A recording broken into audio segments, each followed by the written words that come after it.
Muy buenos días a los que nos acompañan desde las diferentes regiones del Perú. Les saluda Ana María Martínez Ver.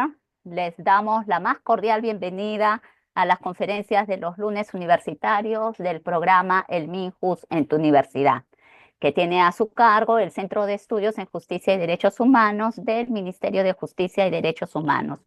Hoy estaré a cargo de la presentación de la conferencia magistral titulada Neuroderechos, Nuevos Derechos Humanos, conferencia que corresponde a la edición número 19 de los lunes universitarios y cuya disertación estará a cargo del doctor Ronald Cárdenas Krenz, a quien le damos una cordial bienvenida. El doctor Ronald Cárdenas es abogado, magíster en Derecho Civil y Comercial, magíster en Bioética y Biojurídica, egresado de doctorado, profesor, investigador y coordinador de calidad de la Facultad de Derecho de la Universidad de Lima. Profesor Paz, decano de la Facultad de Derecho y miembro del Comité de Ética de la Investigación de la UNIFE. Es profesor también de la Facultad de Derecho de San y de la Maestría en Bioética y Biojurídica de la Universidad Santo Toribio de Mogrovejo. Miembro de la Academia de Derecho y Ciencias Sociales de Córdoba. Ha sido superintendente nacional de la SUNAR, presidente del Consejo del Notariado, miembro del Comité de Bioética de la Facultad de Biología de la Universidad Nacional Mayor de San Marcos y profesor en la maestría de la Universidad de San Martín de Porres. Cofundador en el Perú de la Cátedra UNESCO de Bioética y Biojurídica, considerado por UNESCO en su relación de expertos en ética a nivel mundial. Actualmente es decano de la Facultad de Derecho de la Universidad de Lima. Esta conferencia tendrá una duración de 60 minutos más 30 minutos para la absolución de preguntas de los participantes. En ese sentido, quienes tengan preguntas, se les pide que por favor los hagan llegar a través del chat, calculando 10 minutos antes de finalizar la exposición para poder hacer una selección de las mismas. Agradecemos a todas las personas conectadas por el interés en este evento y por seguirnos todos los lunes en estos ciclos de conferencias magistrales. En tal sentido, le damos pase al doctor Cárdenas Krenz para presentar su exposición. Muchísimas gracias. Adelante, doctor Ronald Krenz, Ronald Cárdenas Krenz. Muchas gracias, un agradecimiento especial al Ministerio de Justicia por esta invitación, a la autora Ana Martínez, con quien me une una larga amistad, y saludar la iniciativa del Ministerio de hacer este ciclo de charlas dirigidos sobre todo a universitarios. Y pues hoy día vamos a tratar de un tema que quizás varios lo han oído mencionar. Se habla de neurociencia, se habla de derechos y ahora de pronto se empieza a hablar de neuroderechos. Así que vamos a hablar sobre un poco de qué trata este asunto de la neurociencia, a qué se refiere el concepto de los neuroderechos. Hablaremos también sobre el tema de las neurotecnologías para después abordar una discusión que hoy día se da. Hay una propuesta para que los neuroderechos sean considerados como nuevos derechos humanos, ampliando el catálogo de derechos. Propuesta que algunos ven con simpatía, otros no tanto. Así que explicaremos un poco este debate para finalmente dar una opinión sobre el particular y explicar a qué se refiere en concreto, a qué derecho se refiere esta idea de los neuroderechos. Ciertamente el derecho como disciplina y como actividad profesional y además como carrera universitaria se ha ocupado todavía muy poco de la neurociencia. Hace algunas pocas semanas en la Universidad de Lima hemos inaugurado un curso de neurociencia y derecho que probablemente sea primera vez que se dicta como parte de un plan de estudios en una universidad, aquí en nuestro medio. Sin embargo, es un tema sumamente importante y necesario analizar por las distintas implicancias que puede tener. Y voy a permitirme acompañar la exposición con un presi, Vamos a compartirlo en este momento para hacerlo un poquito más didáctico. A ver, el derecho, por, casi por definición tradicionalmente, eh, suele andar detrás de la ciencia. La ciencia avanza cada vez más rápido y sin detenerse. Y entonces el derecho siempre trata de alcanzarla y le cuesta llegar a ella, si es que llega. Empero, hoy en día, ante el desarrollo de la tecnología, el derecho pretende acelerar el paso a través del reconocimiento de los denominados neuroderechos. Ahora bien, para hablar de neuroderechos tenemos que hablar un poquito de la neurotecnología. Todos sabemos del extraordinario avance de la tecnología en los últimos tiempos y también el avance que hay en lo que se refiere al estudio del cerebro. Fíjense, en los 25 años, en estos 25 años que han pasado del siglo, se ha descubierto más sobre el cerebro que en toda la historia de la humanidad. O sea, la parte más importante, los estudios más profundos vienen de nuestra época justamente. La tecnología permite hoy en día una serie de aplicaciones en este sentido. Por ejemplo, se habla ya del tratamiento novedoso de enfermedades neurológicas, también de nuevas armas para poder combatir el Parkinson y el Alzheimer, o al menos para aminorar algunos de sus efectos. También se habla de mejoras en nuestro rendimiento cognitivo. Hay quienes plantean, esto todavía es teoría, no es realidad, pero hay quienes plantean la posibilidad de que a futuro podamos aprender idiomas a través de un chip que se coloca en nuestro cerebro. Y se viene trabajando la posibilidad de desarrollar eh, sistemas en donde dos cerebros puedan conectarse entre sí directamente, sin pasar por la voz, por la palabra, etcétera. Los interfaces cerebro-computador que se vienen desarrollando podrán hacer, según lo que se plantea, que personas con parálisis puedan retomar el uso de sus extremidades, ¿no? Lo que va a ser muy valioso para las personas con discapacidades físicas. Y pues todo esto es muy prometedor, aunque vale decir que algunas cosas todavía son posibilidad o son ficción. Pero los estudios que hay son bastante avanzados con relación a lo que antes teníamos, planteándonos nuevas opciones, planteándonos también nuevos desafíos, nuevas oportunidades, nuevos riesgos y también nuevas amenazas. Y por eso es que es importante estar atento a todo esto. El derecho no puede ser ajeno al desarrollo de la ciencia. Y esto nos recuerda también la importancia de la interdisciplinariedad. Para abordar los temas más modernos, el derecho tiene que abrirse a otras disciplinas a fin de poder comprender mejor la realidad y ya sea regularla o aprovechar de estos avances tecnológicos para, pues, mejorar la aplicación del derecho. Ahora bien, la neurotecnología tiene que ver con el desarrollo de mecanismos determinados, como también dispositivos que son capaces de detectar, medir y acceder a nuestra actividad cerebral, pudiendo además incidir en ella. Ojo que aquí hay que tener mucho cuidado. Hay personas que hablan de que hoy en día es posible leer el cerebro de una persona. Eso no es verdad. Todavía no es posible, pero sí hay avances interesantes.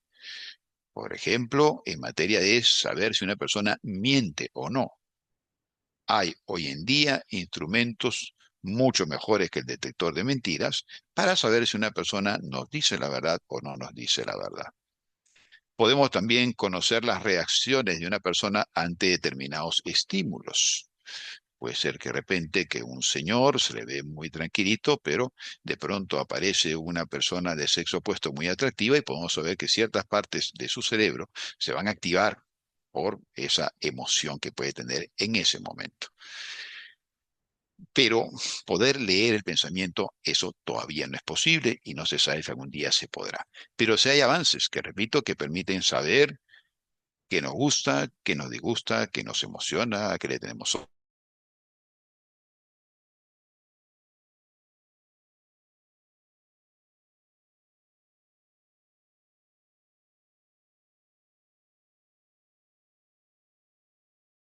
los aspectos de nuestro cerebro, pero también nos permite incidir en nuestra mente. Y ahí viene lo preocupante, ¿no? Y lo interesante también dirían algunos. Ahora, la tecnología de por sí no es ni buena ni mala, todo depende de cómo se utilice. Ciertamente, tenemos que darle la bienvenida a la tecnología. Si no fuera por la tecnología, por ejemplo, no estaríamos en esta conferencia. Si no fuera por la tecnología, no tendríamos celulares, los tratamientos médicos no habrían avanzado tanto, en fin. Pero el problema con la tecnología es el mal uso que puede hacerse de ella. Entonces, no hay tecnología ni buena ni mala. Todo depende del uso que se haga de ella. Un lapicero es un instrumento tecnológico, ¿no? Que así como puede servir para escribir, puede servir para introducirlo en el ojo de una persona y arrancarse. Entonces, es importante que tengamos presente la necesidad y la importancia de la tecnología, pero siempre el uso y aplicación de la tecnología debe hacerse dentro de un marco ético y jurídico. ¿Qué problemas encontramos con la tecnología? Por un lado, su mal uso. Por ejemplo, la tecnología que pues utiliza las redes sociales para atentar contra la intimidad de las personas o para difamarlas. Tenemos el uso perverso de la tecnología.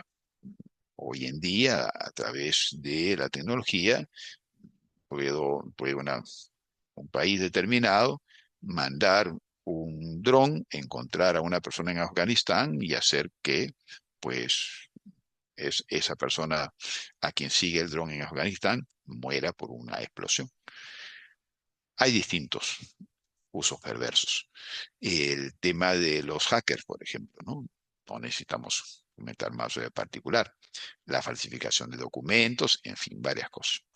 El otro problema con la tecnología, que más que un problema de la tecnología, tiene que ver con la aplicación de la tecnología, es la asimetría en el acceso. De hecho, pues hay una brecha digital, ¿no?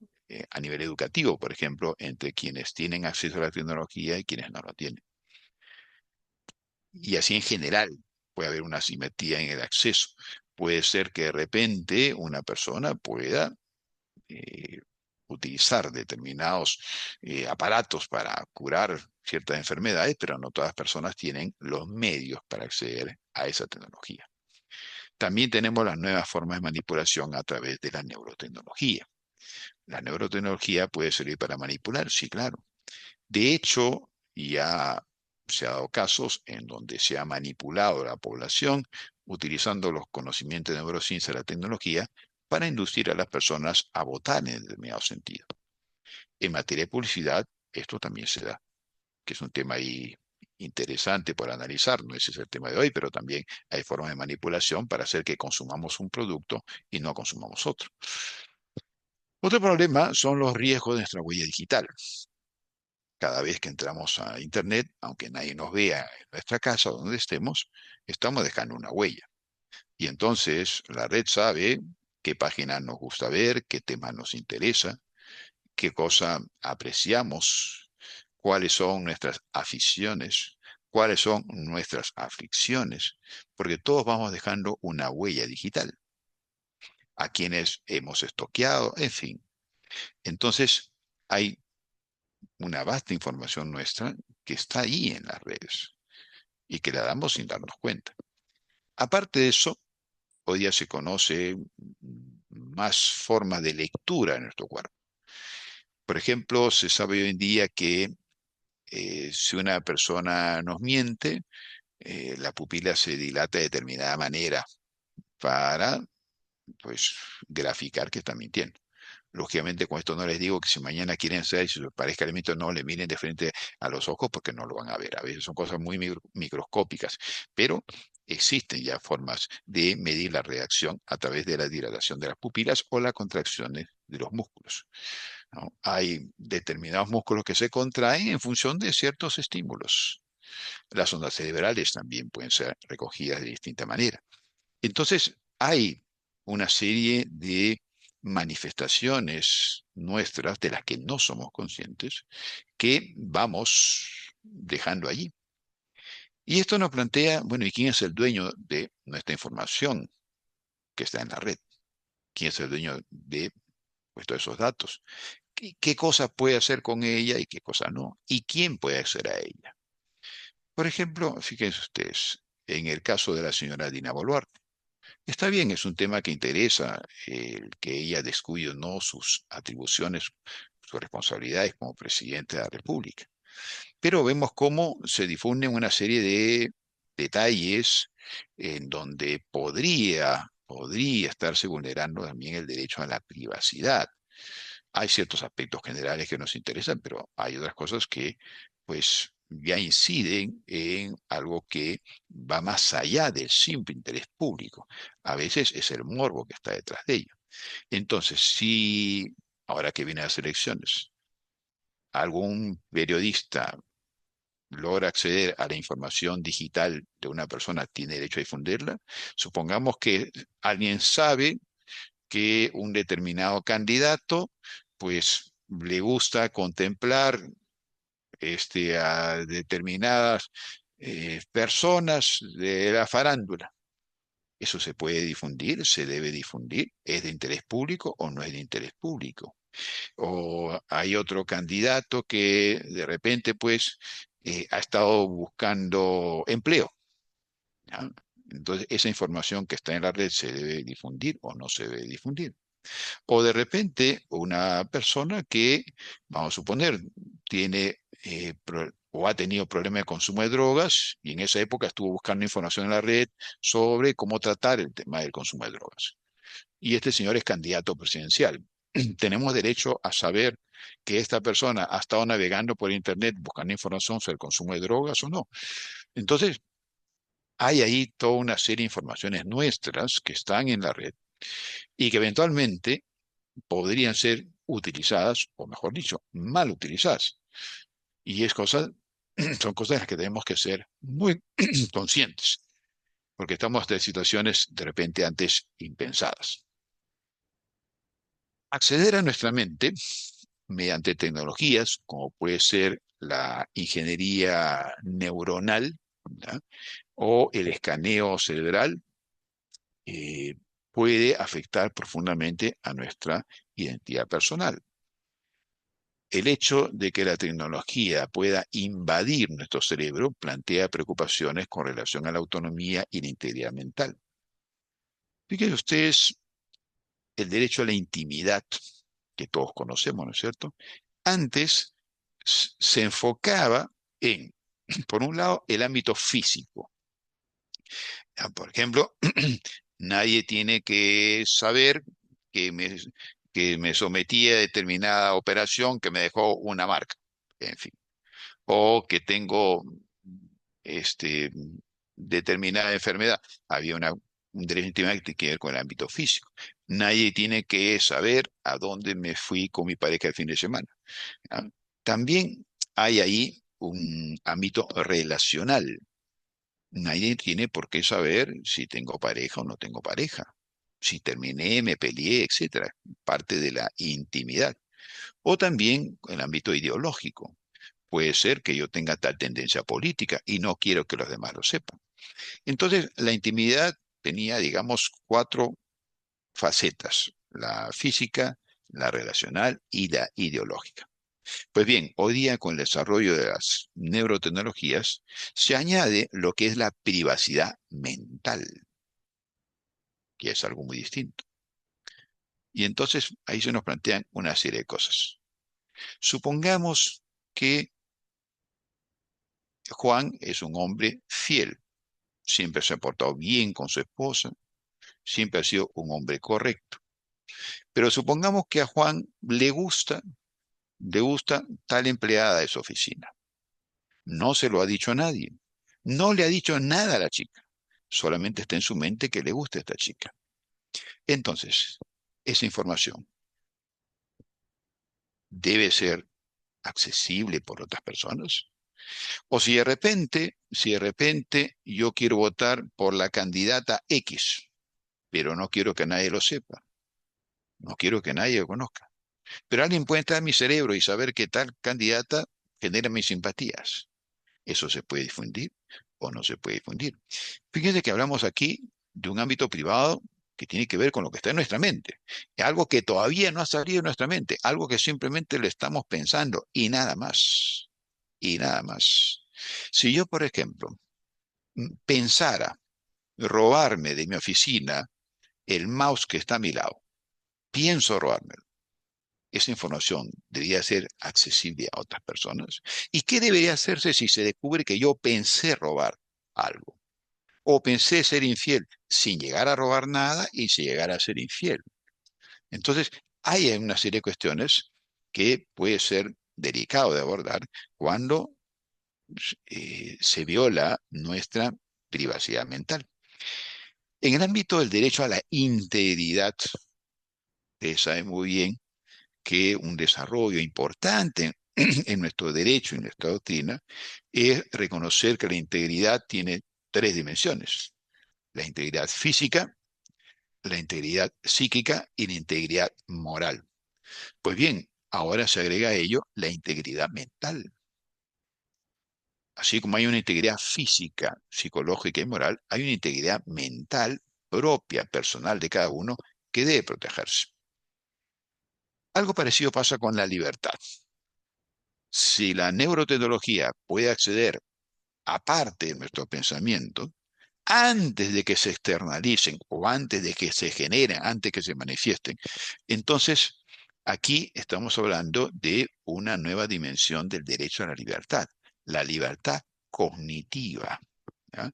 Que se relaciona con la libertad de pensamiento, pero que no deben confundirse. Se relaciona con la libertad de expresión, pero no deben confundirse. Si, por ejemplo, si, por ejemplo, pues a mí me gusta la actriz Rachel McAdams. Me gusta, está en mi mente que me gusta. No lo he escrito en ninguna parte, no se lo ha dicho a nadie, menos a mi esposa, por supuesto, ¿ya? Pero está en mi mente.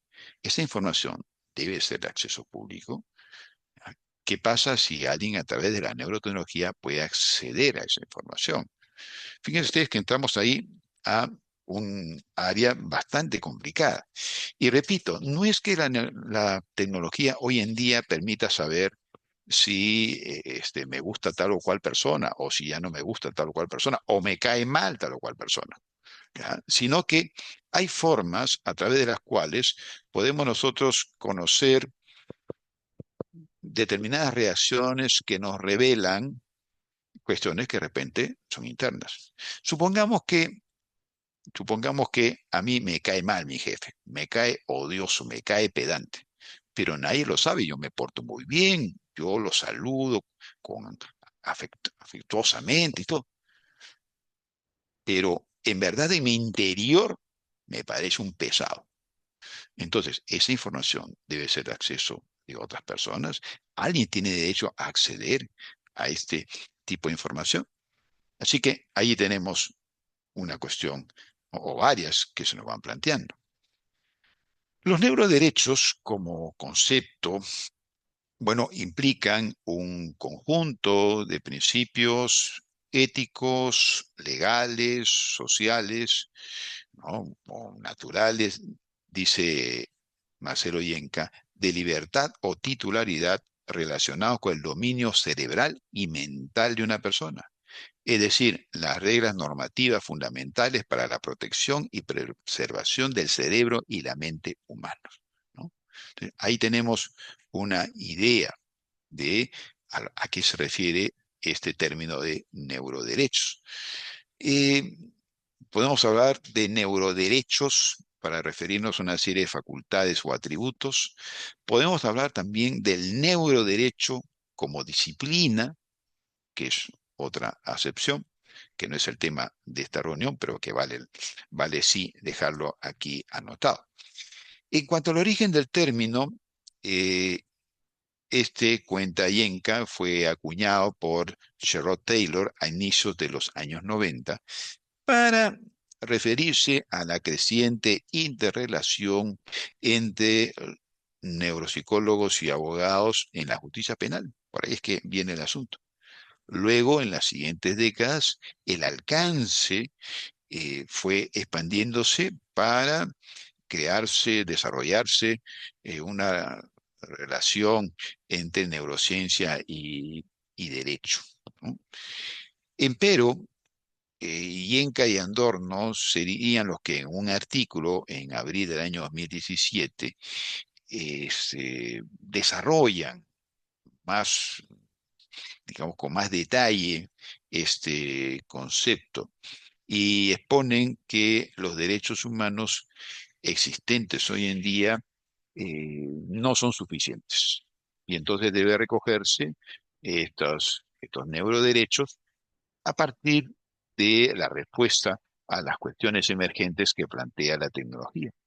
Ese mismo año, el español Juste, junto con otros autores, publican Four Ethical Priorities for Neurotechnology ah, y, and, y desarrollan un trabajo interesante que va a llevar a que 2 años después se funde un centro de investigación llamado NeuroRights Initiative en la Universidad de Columbia, que va a promover esto. Desde allí se propondría después el reconocimiento de 5 nuevos neuroderechos. ¿Cuáles son estos neuroderechos? Uno, el derecho a la identidad personal. Dos, el derecho al libre albedrío. Tres, la privacidad mental. Cuatro, el acceso equitativo. Y quinto, la protección contra sesgos algorítmicos. Entonces, hay un desarrollo bastante reciente del tema que está en plena discusión y debate. Y en cuanto a su reconocimiento normativo, eh, lo más saltante, es algo que tiene que ver con la región, es que en Chile se recogiera en la constitución eh, política un reconocimiento a la protección de derechos vinculados con la mente y el cerebro de la persona. Hay avances interesantes que no se puede dejar de mencionar también a nivel internacional. El Comité Jurídico Interamericano, el año 99, en su sesión, perdón, 99, eh, aprueba una declaración sobre neurociencias, neurotecnologías y derechos humanos, nuevos desafíos para las Américas, que es el primer reconocimiento de un órgano de la OEA con relación a la tecnología y la protección frente a su indebido uso. Luego, en una reunión del mismo comité, la reunión número 100, desarrollada en Lima, se propuso un conjunto de principios que deben guiar el desarrollo científico y la aplicación de estas tecnologías. Y se menciona aquí lo siguiente, que es interesante, ¿no? Enumerarlo: libertad y autonomía, protección de los derechos humanos desde el diseño, datos, defensa, preservación de los datos personales sensibles, seguridad y dominio de los datos neuronales, consentimiento informado, confidencialidad y garantía de no intromisión, igualdad y no discriminación, acceso equitativo a las neurotecnologías, transparencia y responsabilidad proactiva, gobernanza de datos, control sobre el aumento de las capacidades cognitivas, desarrollo de las neurociencias y neurotecnologías, integridad neurocognitiva, salvaguardas y moratorias, supervisación y fiscalización y acceso a tutela efectiva del sustrato neurocognitivo. En Chile, la incorporación que se hizo a en la Constitución de la protección de la actividad cerebral con relación al desarrollo tecnológico se ha manifestado en la modificación del apartado 1 del artículo 19 de dicha carta. En España, el reconocimiento de este derecho se ha plasmado en el ámbito de las propuestas de políticas en el marco del Plan de España Digital y la Estrategia Nacional de Inteligencia Artificial, en la propuesta de Carta de Derechos Digitales que incluye un apartado sobre los derechos digitales en el uso de las neurotecnologías. Empero, vale decir que aquí estamos ante un soft law, es decir, un contenido que no tiene la imperatividad que pueden tener las normas jurídicas ordinarias. Pero son avances interesantes. Más aún, en Chile ya hay una sentencia en donde se ha reconocido el derecho de la persona a que se respete su privacidad, ¿no? Mental, su integridad, ¿no? Que pues nos revela cómo en la práctica ya van apareciendo ahí algunas cosas interesantes. Vale aquí también mencionar que, bueno, en esta aparición de los neuroderechos, que muchos los han recibido con entusiasmo, se han desarrollado una serie de argumentos cuestionando el término o cuestionando la necesidad del término, pero también posiciones a favor. Revisemos algunas de estas ideas. Dentro de las críticas, por ejemplo, se dice que los derechos humanos, tal y como los conocemos hoy en día, son suficientes para enfrentar las posibilidades, riesgos y amenazas que generan las nuevas tecnologías. Por lo tanto, no es necesaria una nueva categoría de derechos. Primera crítica. Segunda crítica.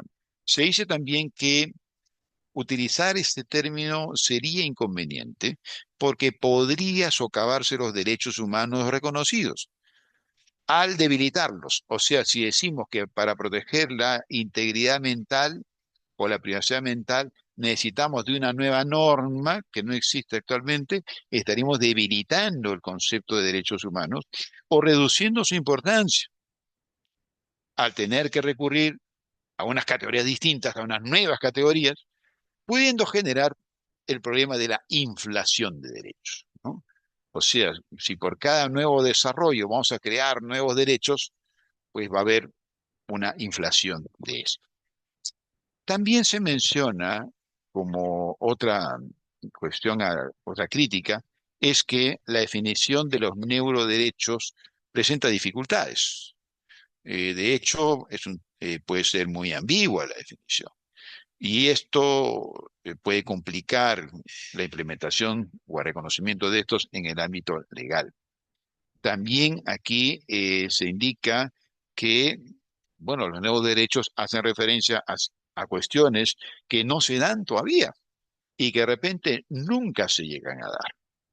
Hay cuestiones que todavía están en la ficción. La ciencia ficción es cada vez menos ficción y más ciencia, pero la ficción todavía existe. Adicionalmente, se observa como otro argumento en contra que el derecho, por su naturaleza, se ocupa de las conductas externalizadas, ¿no? El derecho ocupa de la manifestación de nuestra conducta, no de lo que pienso.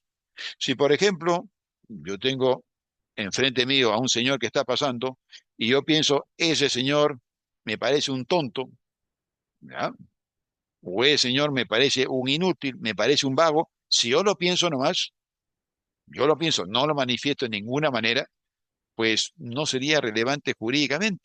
Entonces, dicen estas críticas, regular estados mentales es una tarea imprecisa, porque ahí tenemos otra cuestión. ¿Cómo entender lo que pasa en nuestra mente? ¿Cómo es que alguien desde fuera puede interpretar lo que pasa en nuestra mente? Si nosotros mismos muchas veces no nos entendemos, nos pasa, nosotros que uno no entiende ciertas cosas. Entonces, si uno mismo no se entiende tantas veces, ¿cómo es que los demás nos van a entender?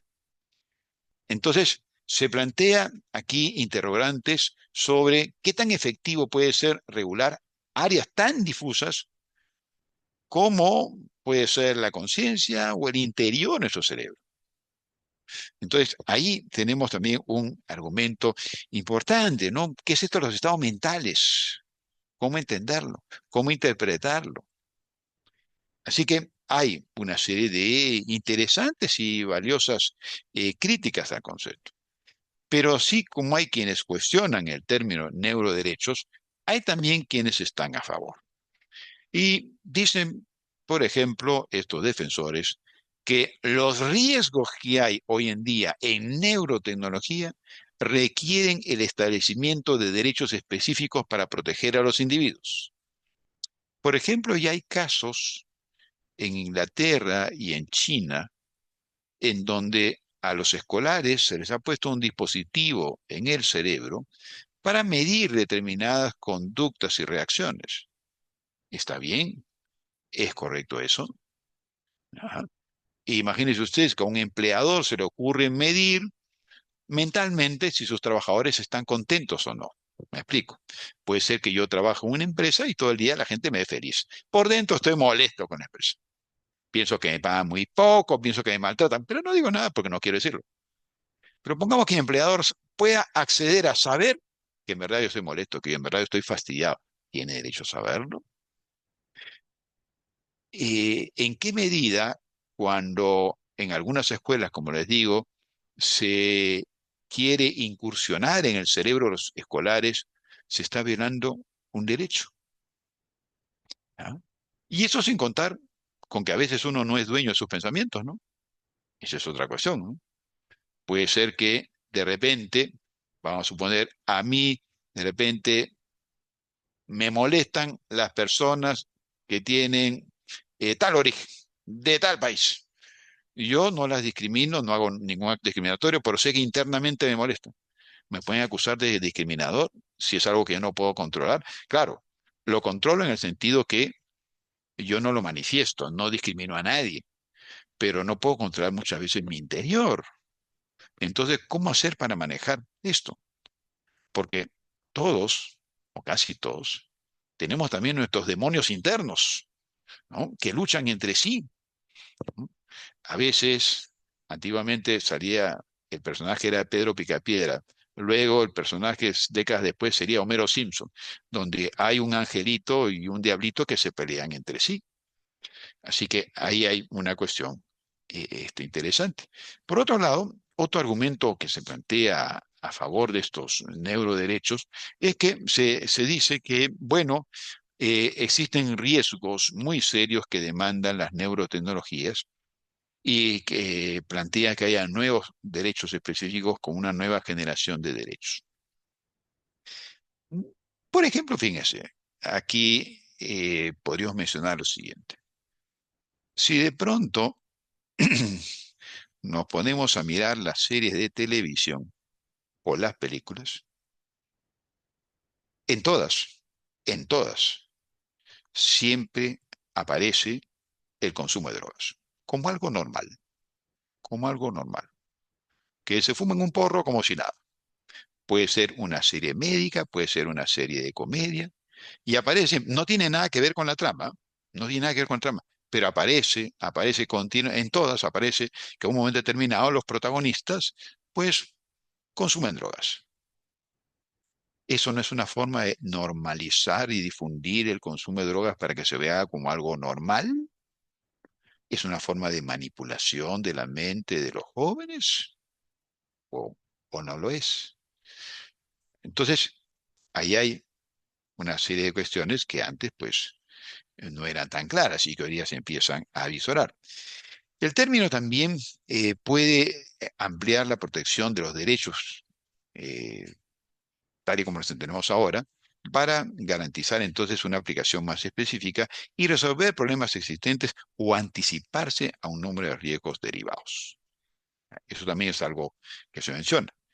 Es cierto, el desarrollo tecnológico que pueda haber en América Latina no es el que hay en Estados Unidos o en otros países más avanzados técnicamente, pero de repente podemos anticiparnos o debemos anticiparnos con una serie de normas antes de que ese avance tecnológico llegue a nosotros. Así que se piensa que el derecho debe anticiparse a las necesidades de la sociedad moderna. Y esto implicaría reconocer objetos que ahora no son tangibles, pero que de repente, pues más adelante sí van a ser importantes. Así que podemos preguntar, bueno, ¿y entonces qué hacemos? ¿Qué hacemos? ¿Reconocemos los nuevos derechos como nuevos derechos fundamentales o no? Miren, lo primero que hay que decir es que la propuesta de los neuroderechos está todavía en una fase preliminar. Bien, todavía esto muy poco recorrido. en una etapa de discusión, y bienvenida a la discusión, bienvenido el intercambio de ideas, aunque no cabe duda de que es necesario contar con un marco ético y jurídico que oriente el desarrollo y aplicación de la neurotecnología. O sea, los avances de la neurotecnología exigen ciertas pautas. En eso estamos de acuerdo. Ahora, lo que habrá que ver es cuáles son esas pautas, cuáles se materializan jurídicamente, cuáles quedan en lo ético y cuáles vienen a cubrir un vacío y cuáles no. Algunas inquietudes que inspiran la idea de los neuroderechos tienen ya protección legal. Tienen ya protección legal. El que alguien, por ejemplo, pueda acceder a información de mi cerebro contra mi voluntad, ¿eso tiene protección legal? Sí, sí, claro. ¿Ya? En algunos concursos públicos aquí en el Perú ya se viene utilizando el detector de mentiras. Supongamos que se utiliza estas máquinas de resonancia magnética funcional para ver las reacciones de una persona y determinar si miente o no miente. Entonces, ¿puede alguien que me está evaluando, por ejemplo, me está evaluando para asumir un cargo en una institución pública, puede alguien preguntarme, cuando estoy con estos aparatos que están monitoreando si es que miento o no, podría preguntarme, ¿usted eh, es infiel a su pareja? ¿Usted es creyente? ¿Ah? ¿Usted votó por tal persona? ¿Ya? Repito aquí, para que tenga una idea clara de hasta dónde llega el avance de la tecnología en este sentido, ¿ya? Ninguna máquina puede saber por quién voté en las últimas elecciones. O sea, no es que va a encontrar en mi mente el nombre de tal persona. Pero sí puede ser que me pregunten, ¿tú votaste por tal persona? Y va a haber determinadas reacciones mías que van a demostrar que sí voté por esa persona o que no voté por esa persona. ¿Ah? A ese es hasta donde llega este nivel de conocimiento. Pero entonces le decía, ¿puede alguien entrar, aprovechar esta evaluación que se hace para ver si miento o no y averiguar cosas sobre vida personal? La respuesta es no, no se puede hacer. Y para eso no necesitamos de ningún neuroderecho. No basta el sistema jurídico tal y como lo conocemos. Y aquí vale recordar, a propósito del derecho a la identidad que hemos mencionado, que es un derecho expresamente reconocido en la Constitución en 1993 y es uno de los aportes más importantes de la Constitución. Muchas de las cosas que se dicen para justificar los neuroderechos ya tienen, repito, protección legal. Cuando se conoce el derecho a la libertad, a la intimidad, a la dignidad, identidad, etcétera. Pero también es cierto que hay otros casos frente a los cuales parecería no haber los suficientes mecanismos de protección legal. Muchos supuestos invocados a favor de los neuroderechos, es cierto, se sustentan en cuestiones muy distantes por el momento, pero también hay cuestiones que ya van apareciendo, hay cuestiones que ya van surgiendo, como por ejemplo las posibilidades de manipular mentalmente a las personas en una elección presidencial, por ejemplo. La definición de los alcances de los llamados neuroderechos tiene que ser inevitablemente una tarea casuística, una tarea que se irá perfilando jurisprudencialmente, pero que tiene que abordarse, y esto hay que subrayarlo, con la presencia ineludible de la ciencia y de la bioética. Una para explicarnos lo que es factible materialmente y otra para decirnos lo que es y no es factible éticamente.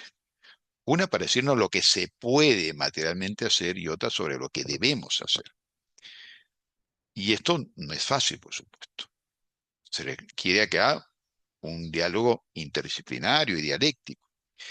No cabe duda de la importancia de la libertad y el desarrollo científico. siendo de advertir también que existe a veces una falta de conciencia en estas cuestiones, en lo que puede implicar.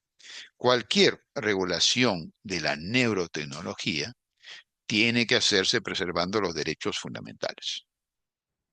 Y teniendo presente que si se habla de neuroderechos, pues también tenemos que hablar de neurodeberes como un complemento necesario e ineludible, aunque es una tarea también por delimitar. Otro término que se menciona como un tema por estudiar es la neuroascesis, que se refiere a las prácticas realizadas por uno mismo para modificar su cerebro. Y aquí entramos al tema del transhumanismo.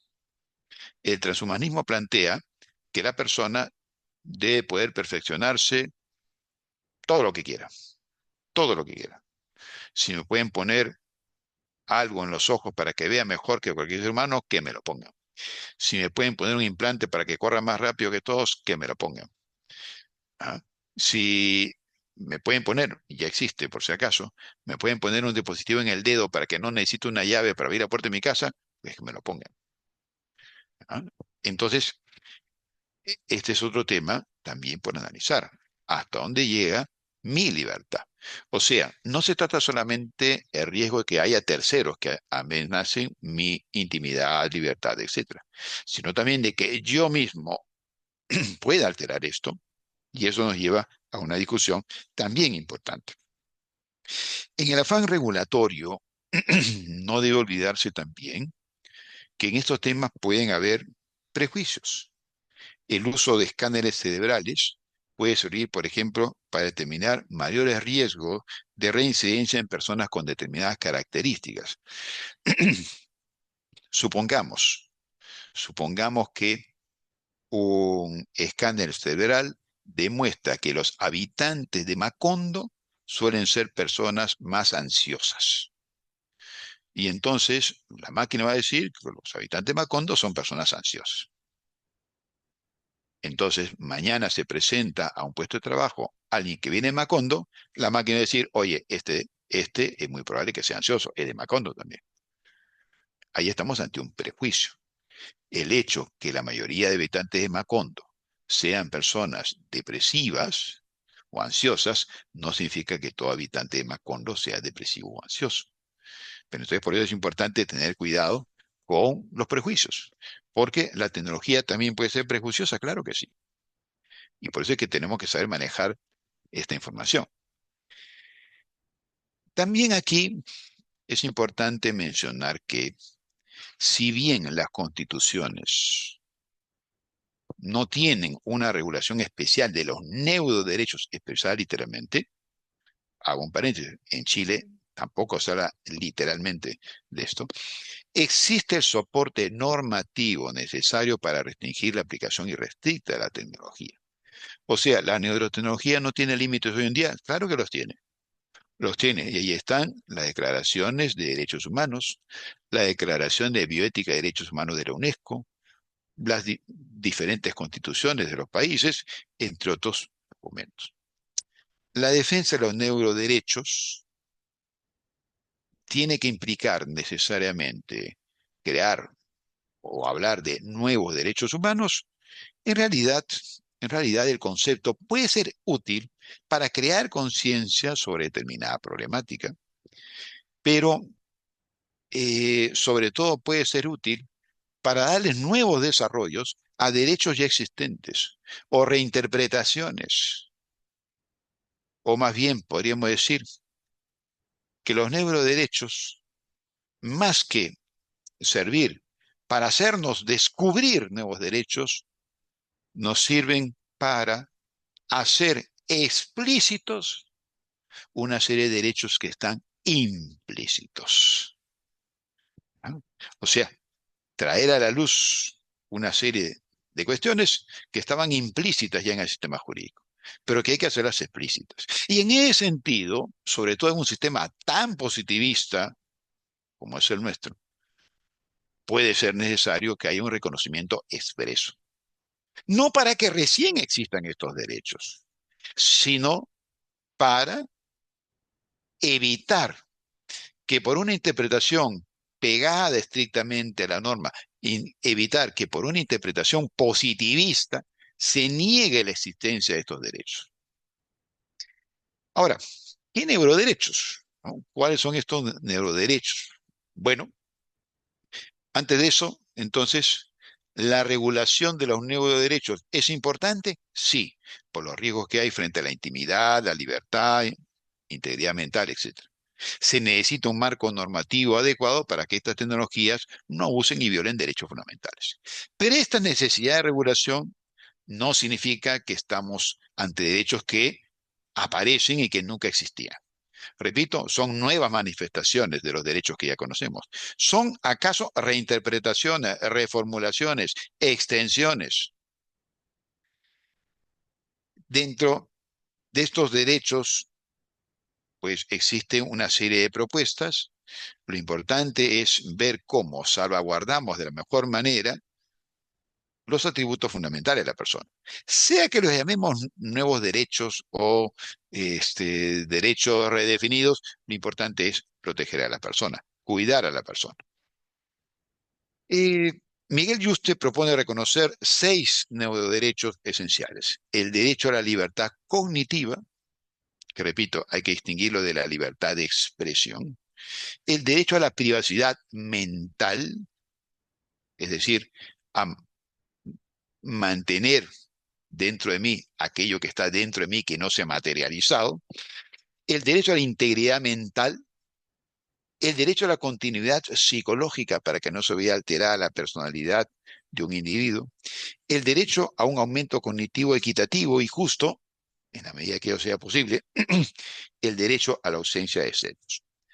Por su lado, los profesores Ienca y Roberto Andorno, que es uno de los abanderados que ha escrito más lúcidamente sobre el tema, proponen el reconocimiento de 4 derechos. El derecho a la libertad cognitiva, el derecho a la privacidad mental, el derecho a integridad mental y el derecho a la continuidad psicológica. Es importante decir aquí también que UNESCO viene trabajando ya activamente en proponer una serie de pautas sobre la materia, haciendo reuniones a nivel internacional. Aquí en el Perú también ha habido algunos eventos el año pasado. Uno de los artífices en esta tarea es justamente el ya mencionado Roberto Andorno. Así que hay una atención valiosa, interesante que UNESCO viene haciendo a la materia.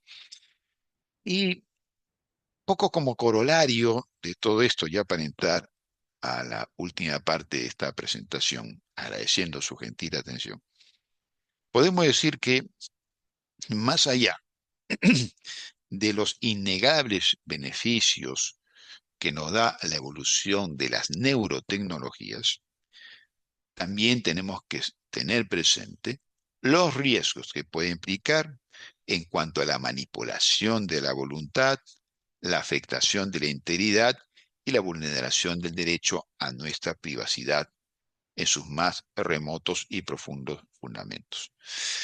El desarrollo de la neurociencia y la tecnología plantean necesidades y desafíos que requieren destacar, poner sobre la palestra, reconocer nuevos derechos específicos.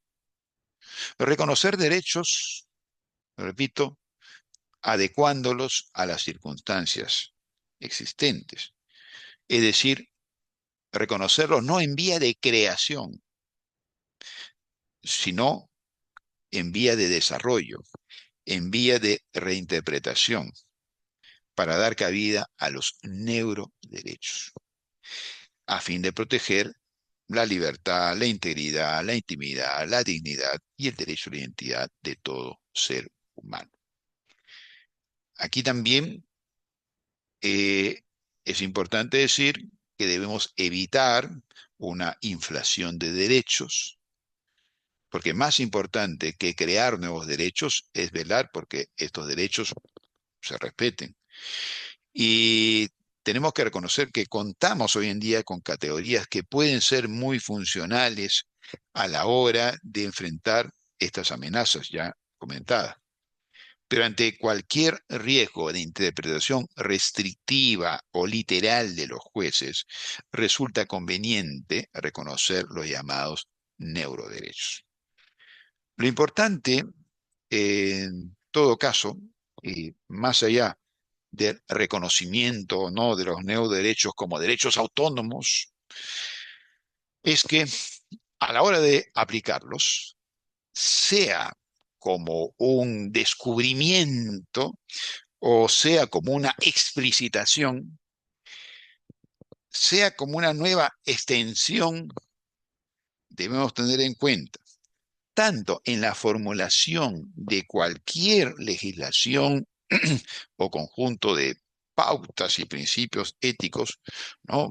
Es decir, tanto para cualquier legislación o para cualquier recomendación que se pretenda hacer, tanto respecto a su concepción como en su aplicación y alcances, tenemos que tener presente una visión humanista que nos lleve a proteger la dignidad del ser humano. Necesitamos de una tecnología siempre al servicio del ser humano, evitando una tecnodependencia, un tecnoautoritarismo que es muy peligroso. Bienvenida a la ciencia siempre, bienvenidos los avances de la tecnología y el derecho tiene que promover estos avances, tiene que alentarlos, pero a la vez tiene que encauzarlos para que no se desborden en situaciones en donde puedan atentar contra el propio ser humano. La tecnología debe estar al servicio del ser humano, repito, y no atentar contra él, no atentar contra su libertad como derecho fundamental y esencial y constitutivo de todos, no atentar contra la dignidad de la persona, no atentar contra la privacidad, sino más bien proteger la privacidad de la persona, entre otros derechos fundamentales que pueden verse afectados. Los neuroderechos así, y con esto sí, ya concluimos, son una categoría de derechos que se puede discutir si son derechos que recién estamos inventando o que son una versión moderna, actualizada, repensada, ¿ah?, de derechos ya existentes.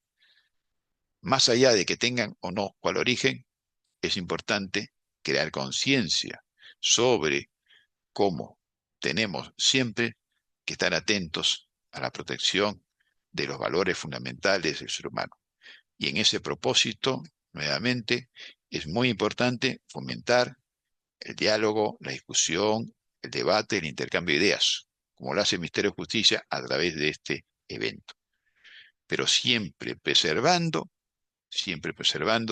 una visión humanista, una mirada bioética como norte fundamental, tanto para la generación de nuevos derechos o la aplicación de los mismos al servicio de la humanidad. Muchas gracias. Muchísimas gracias, doctor Cárdenas, por esta interesante disertación sobre los neuroderechos. Le transmito los mensajes de los participantes que señalan que felicita por la excelente ponencia, clara y con fundamento científico jurídico, que es usted un gran maestro del tema. Y sin duda estamos de acuerdo. Bueno, queremos pasar seguidamente a la ronda de preguntas y la primera pregunta que hace el público es el siguiente. ¿Qué opina sobre la programación neurolingüística? Bueno, no soy un especialista en el tema, pero sí puedo decir lo siguiente. Cualquier uso que se haga de los conocimientos científicos y tecnológicos tienen que estar dentro de los cauces éticos que inspiran a una sociedad y los cauces jurídicos. En algunos casos hay normas específicas, En el ámbito médico, por ejemplo, hay una serie de normas muy específicas y que, pues, dan un marco adecuado para estos desarrollos. Hay otras áreas en las que no. Hay otras áreas en las que no hay un marco en ese sentido. Y quizás deba ahí plantearse nuevas tareas. Ciertamente hay mucho por investigar en todo esto. Por ejemplo, ¿hasta qué medida se puede utilizar la neurociencia en materia de publicidad? ¿En qué medida puedo utilizar la neurociencia en materia de una campaña política? Hoy en día se pueden utilizar recursos neurocientíficos en una elección, ¿ya? Y eso es algo que no está regulado, ¿correcto? ¿En qué medida puede utilizarse la neurociencia para fines personales, de tipo social, etcétera? El conocimiento del cerebro humano a la vez nos da la posibilidad de manipularlo. Y entonces ahí está justamente el asunto, ¿no? Las nuevas posibilidades que nos genera la tecnología generan también nuevos riesgos. Y por eso es importante aquí una actitud prudente, lo que los griegos llamaban la frónesis, pensar antes de actuar, actuar con cautela, a fin de evitar que aquellas amenazas sean realidad y más bien nos quedemos con las bondades y los beneficios que puede dar la neurociencia, que son muchos, por supuesto. Podemos aprovecharla, por ejemplo, para concientizar positivamente a la población para tomar cuidado frente a un sismo, por ejemplo. Podemos utilizarla también para, en el ámbito educativo, muchas cosas hay que se vienen haciendo también. Pero repito, todo está en un uso debido que hagamos de la tecnología y no un uso perverso o meramente interesado. Muchas gracias, doctor. Siguiente pregunta. Desde el punto de vista jurídico, ¿es viable que el Perú incorpore los neuroderechos como parte de su constitución, tal como lo hizo Chile en el 2021? ¿Qué riesgos implicaría una constitucionalización prematura de estos derechos en un contexto donde el desarrollo tecnológico aún es incipiente? Es una buena pregunta, ¿eh? Y yo creo que a veces pasa que pues hay personas que quieren dársela de creadores, de decir, nosotros lo hicimos primero, ¿no? Nosotros dimos el primer paso, miren, somos un ejemplo para los demás. Pero también está pues ahí que hay que ser realistas, ¿no? Es como, a ver, por ejemplo, alguien puede decir, oye, hay que regular el uso del planeta Marte, porque algún día vamos a llegar a Marte, hay que ver cómo regulamos la distribución de la propiedad en Marte. Ah, sí, sí, vamos a poner. Nah, hay cosas en las que no hay urgencia de hacerlo y de repente ni siquiera hay necesidad.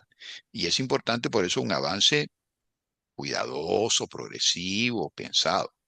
El tema de los neuroderechos no es algo que tenga que hacerse ahorita. No, no es como el tema pues de la violencia en las calles, no es urgente, pues. Temas de derechos podemos estudiarlo, debatirlo, darnos todavía un tiempo para pensar cómo lo manejamos de la mejor manera, escuchando a distintas personas involucradas, no solamente psicólogos o científicos, también a la población, también a filósofos, también a teólogos, educadores, sociólogos y la comunidad en general. Entonces, yo no creo que sea necesario que los incorporemos en la Constitución, no. Ahora, tampoco haría daño, tampoco haría daño. Si mañana se aprobara una nueva constitución y dijeran para poner una norma sobre el tema, y me preguntan mi opinión, ¿qué haría yo? Pónganlo. Ahora, si me dicen, hay que pedirle al nuevo Congreso que incorpore esto en la constitución que es urgente, yo creo que no. Eh, Mucho de lo que se dice sobre el tema se puede aplicar desarrollando lo que ya está en la Constitución. Repito, en la Constitución está el derecho a la libertad, está el derecho a la integridad, está el derecho a la dignidad, a la intimidad. Ajá. Entonces, si tenemos el derecho de identidad y ahí necesitamos algo que diga, identidad mental, libertad mental, no, no, porque la libertad es una. Ahora, hay libertad de expresión, libertad para contratar, libertad religiosa, son manifestaciones de la libertad. ¿Existe el derecho a la libertad cognitiva? Sí, existe, como una manifestación del derecho a la libertad. Entonces, por eso es que yo no creo que haya una urgencia de ponerlo en la Constitución, no. Si algún país lo hace, está bien, está bien, está bien. En algunos casos será más urgente que en otros, sí, pero en otros casos, pues puede ser una ley que desarrolle determinados temas, así puede ser alguna normativa vinculada o dentro de la Ley General de Salud, ¿no? Pero, repito, es un tema que hay que verlo con cuidado, con detenimiento, sin apresuramientos, ¿no? Porque siempre, siempre el apresuramiento nos puede llevar a decisiones muy precipitadas. Mejor es pensar bien las cosas, estudiar bien el tema, analizar las distintas experiencias y ver cómo lo resolvemos. Pero si vamos a dar una legislación sobre el tema, por supuesto que la experiencia legislativa chilena y jurisprudencial es muy valiosa, es muy interesante y cualquier avance tiene que tenerlo presente. Muchas gracias, doctor.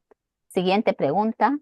En el contexto de los avances en neurotecnología, como las interfaces cerebro-máquina o la manipulación de la actividad neuronal, ¿cómo podemos garantizar que la protección de los neuroderechos no se convierta en un privilegio accesible solo para ciertos grupos socioeconómicos, sino que se consolide como un derecho humano universal?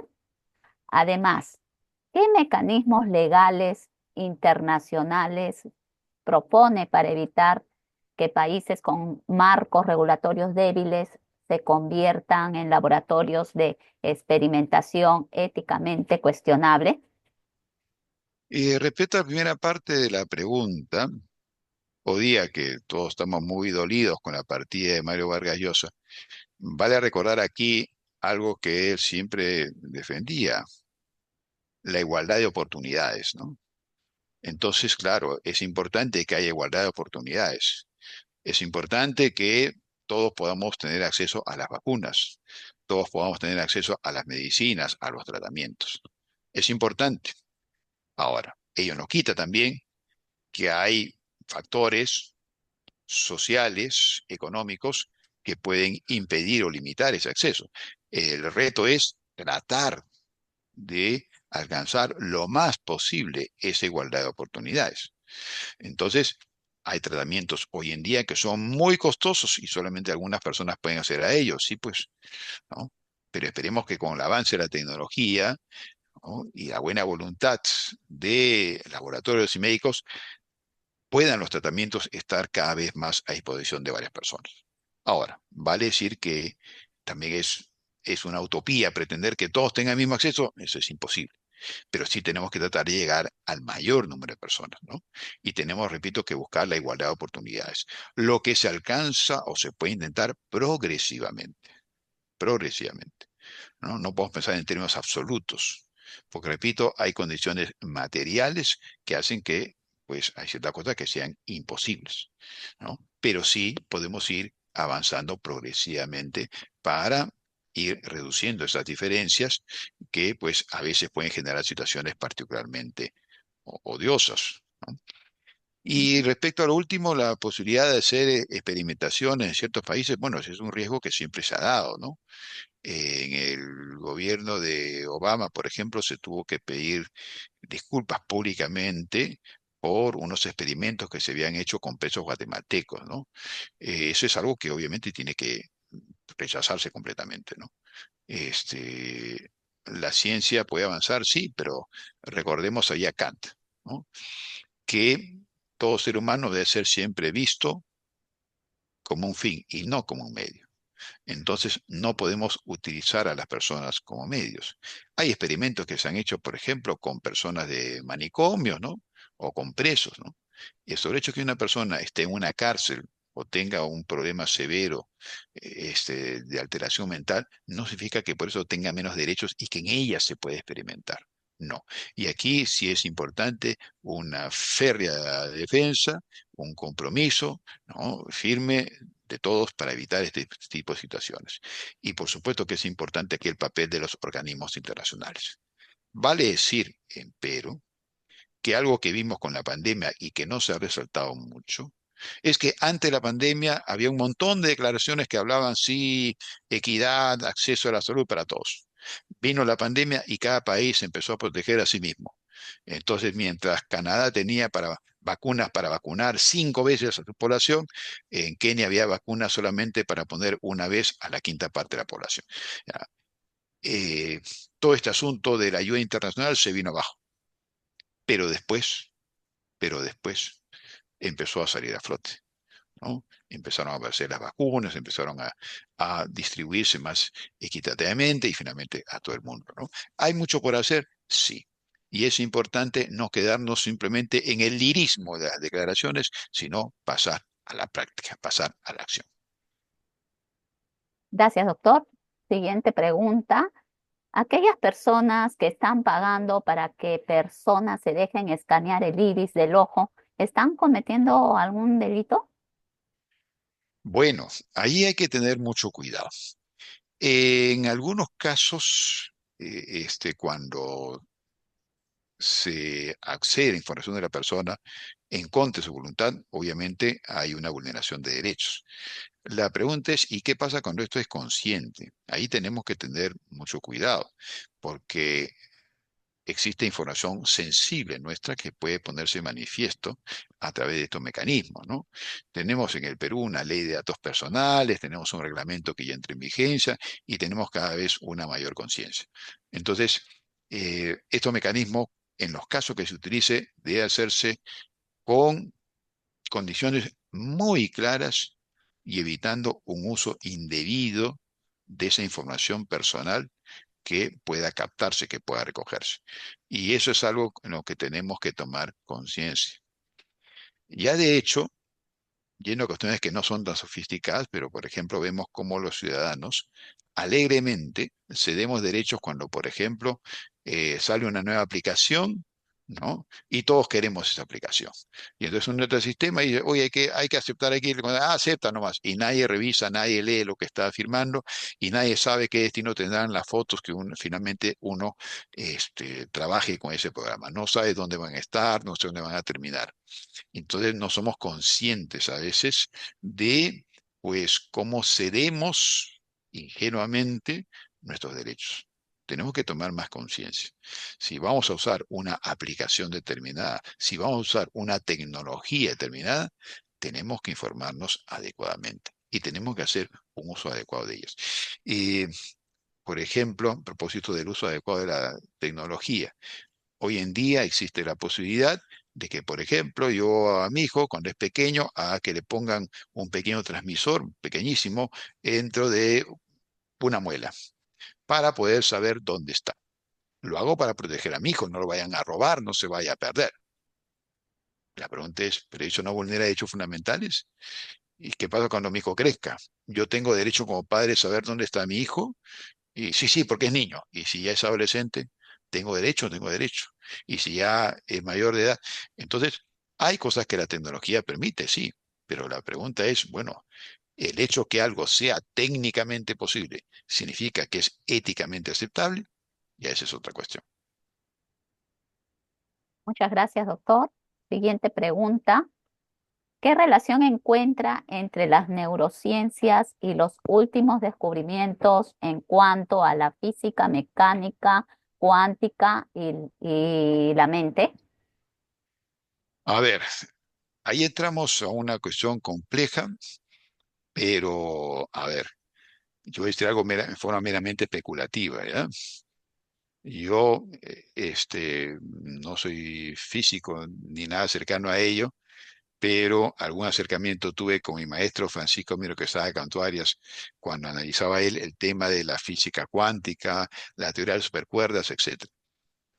Yo creo que la física cuántica puede ser muy útil para entender la libertad.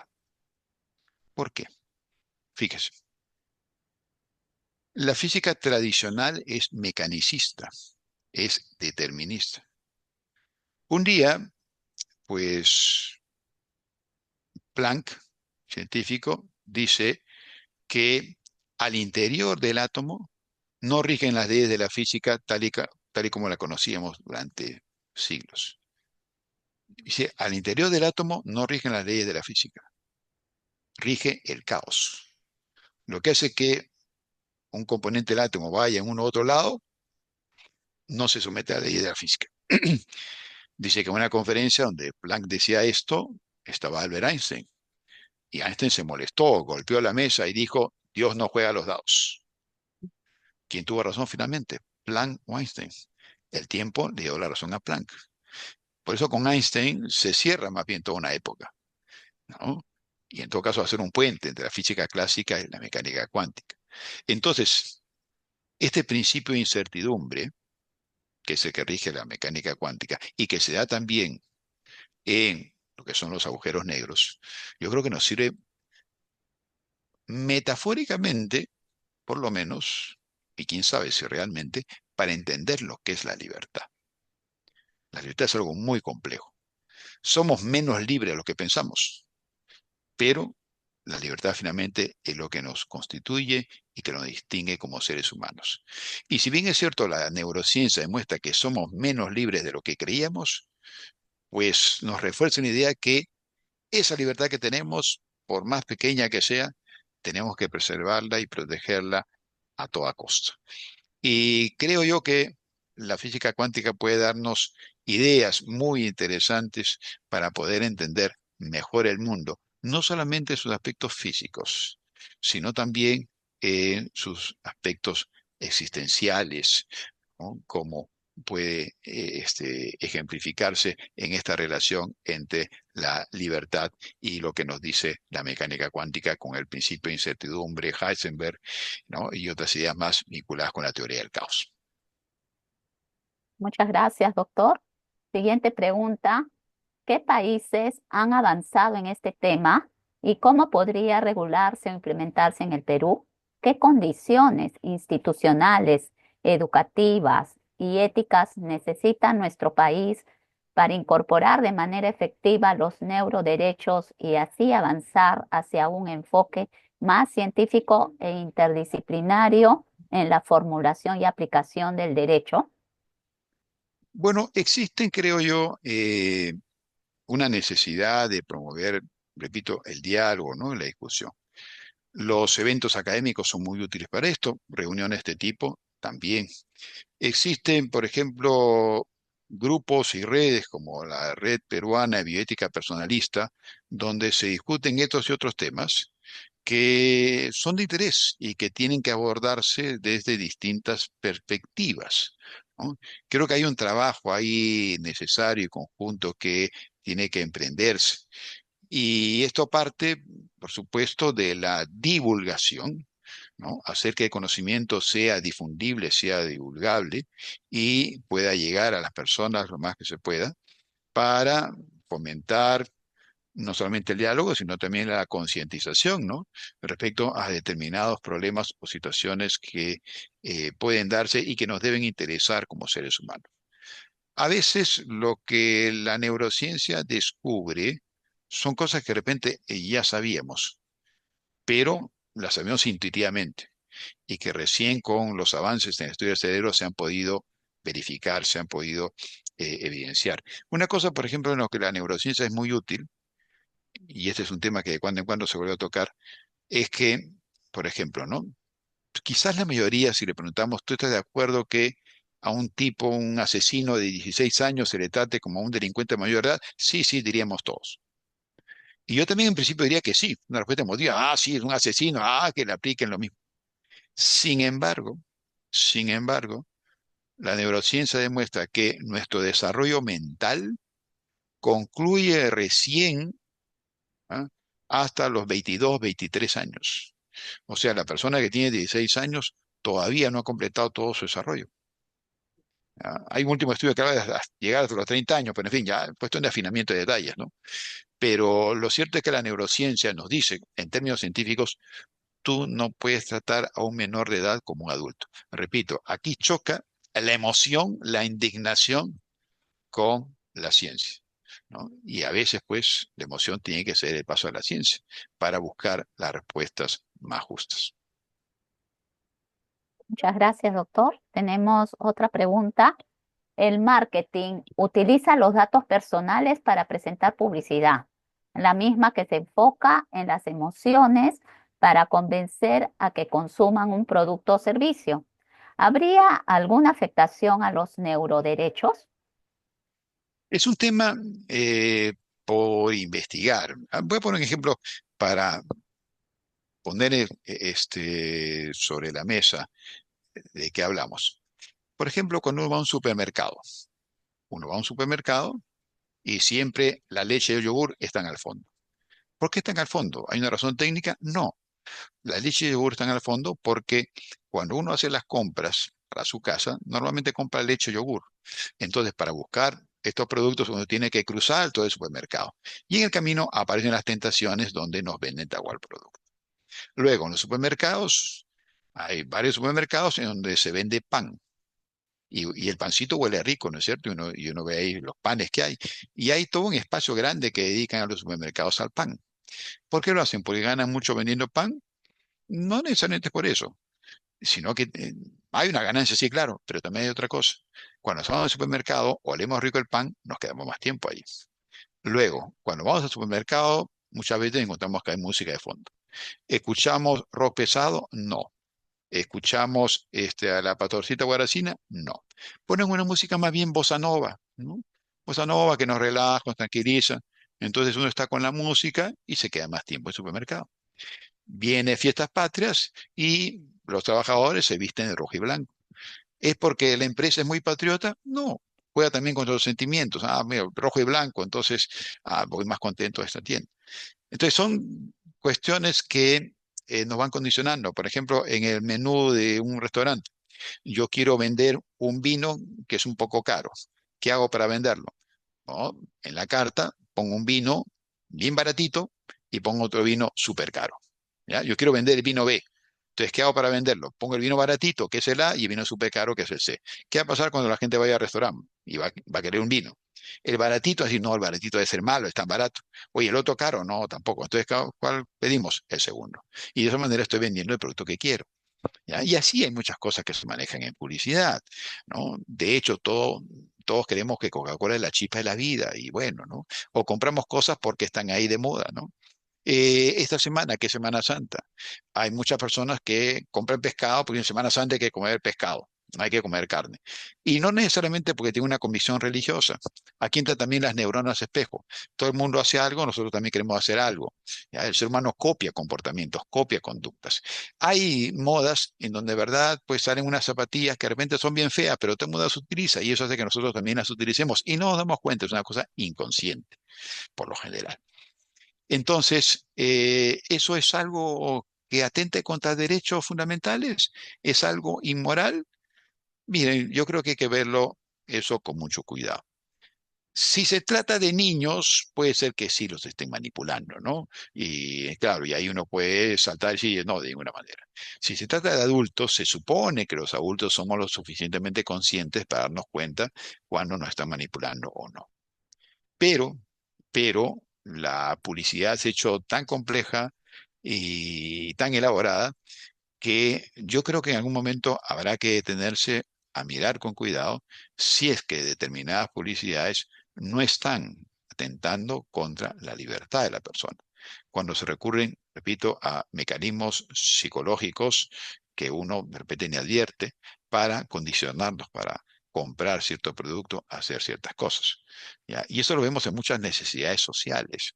Y esto puede ser, repito, pernicioso. Entonces, se crea la idea, por ejemplo, ¿no? Que, tal día, no, tienes que tener fiesta, tienes que salir. Si no sales, estás mal. Y eso nos genera tensión, nos genera ansiedad. Y como uno no quiere quedarse atrás, uno quiere lo mismo. Todo el mundo empieza a usar tal cosa, también quiero utilizarlo porque no quiero quedarme atrás. Y sigo la corriente. Y eso significa que gasto un montón de plata. Y gasto plata comprando cosas que no necesito, pero que me hacen creer que las necesito, ¿no? Y eso hace la policía, nos hace creer que necesitamos cosas que en verdad no necesitamos. Eh, el punto está aquí en determinar cuál es el límite. ¿En qué caso estamos ante una situación que desborda el límite ético y en qué caso estamos ante una situación que desborda el límite legal?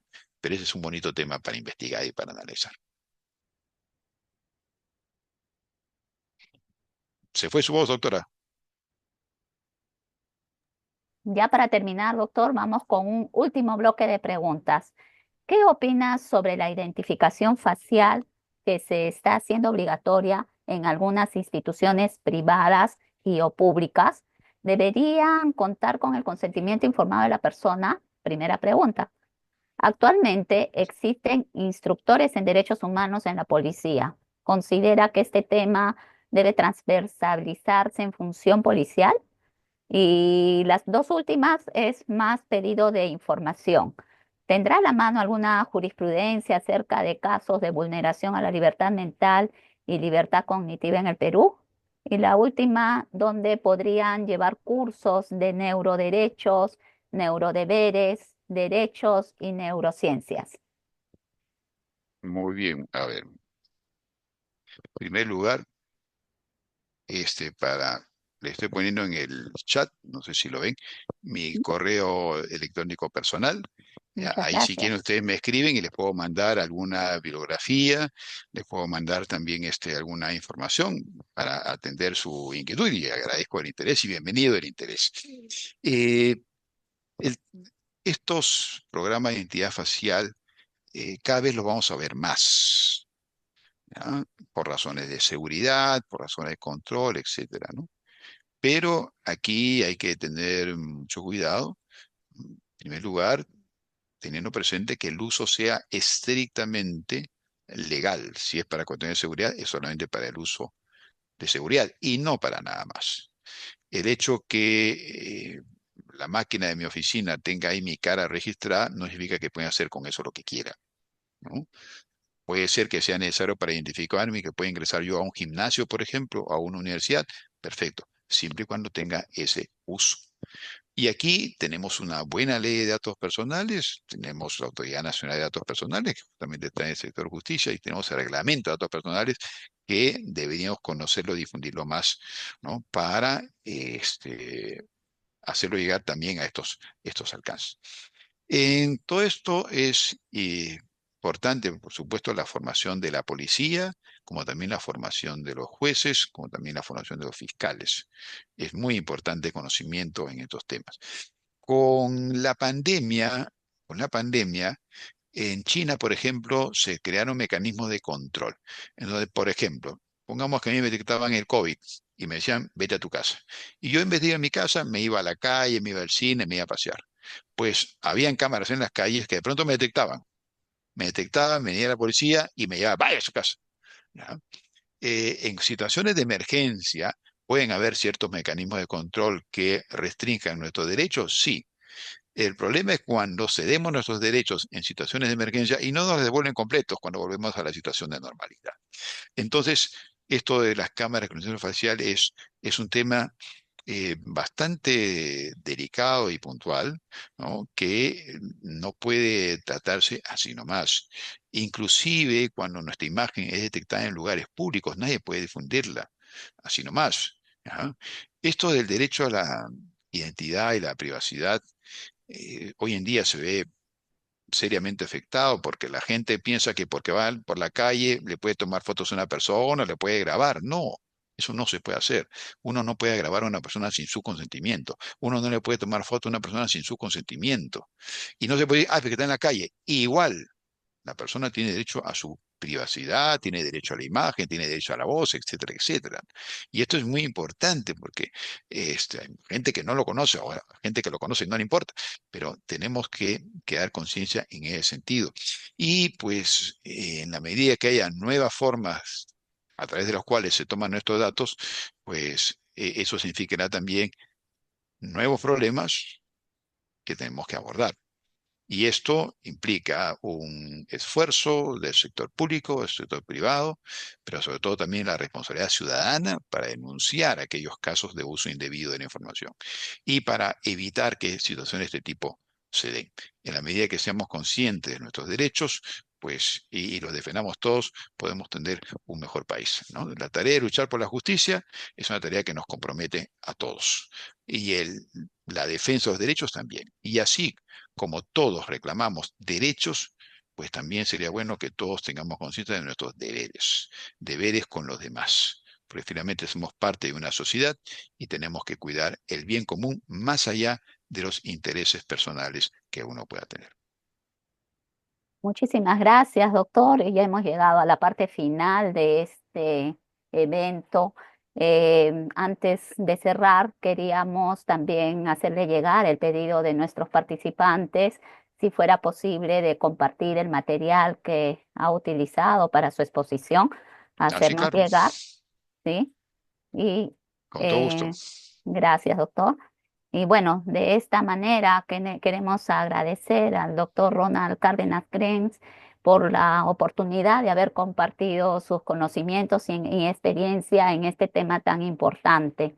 También agradecer a los participantes que han sumado más de 1.400 personas conectadas que nos acompañaron esta mañana y habernos acompañado pues en esta jornada académica con un tema muy interesante.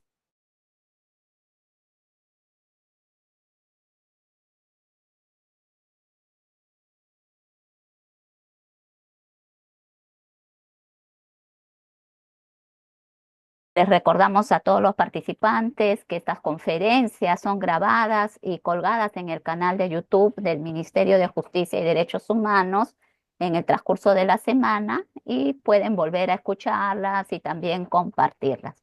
Muchísimas gracias, doctor Ronald Cárdenas. Será hasta una próxima oportunidad. Muchas gracias y muy buenas tardes a todos. Gracias a ustedes y a todos. Muchas gracias por las preguntas también y su atención. Nos vemos. Gracias, doctor. Hasta luego.